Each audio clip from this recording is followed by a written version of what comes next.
Hello everyone. ఈరోజు పెసరట్టుని ఎలా చేయాలో చూద్దాం. ఇప్పుడు ముందుగా 1 కేజీ పొట్టు పెసరపప్పుకి ఒక చిన్న గ్లాస్ వరకు బియ్యాన్ని ఓవర్ నైట్ అంతా నాననివ్వాలి. అదేవిధంగా వీడియోలో చూపించే విధంగా ఉల్లిపాయని, పచ్చిమిర్చిని, అల్లాన్ని తగినంత ఉప్పు వేసి మిక్సీ జార్‌లో మెత్తగా గ్రైండ్ చేసుకోవాలి. దీన్ని ఒక గిన్నెలోకి తీసుకోవాలి. అదేవిధంగా పొట్టు పెసరపప్పుని, బియ్యాన్ని కూడా బాగా మెత్తగా గ్రైండ్ చేసుకొని ఈ ఉల్లిపాయ, పచ్చిమిర్చి పేస్ట్‌లో కలిపి దోస పిండిలా కాకుండా కొద్దిగా థిక్‌గా కలుపుకోవాలి.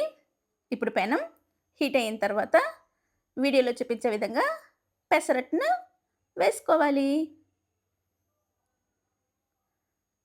ఇప్పుడు తగినంత ఆయిల్‌ని కూడా వేసి ఈ వేడి వేడి పెసరట్టుని చేసుకోవాలి. అంతే. Tasty tasty pesarattu ready. ఈ పెసరట్టులోకి టొమాటో, పచ్చిమిర్చి పచ్చడి, చట్నీ వేసుకొని తింటే సూపర్బ్! Thanks for watching.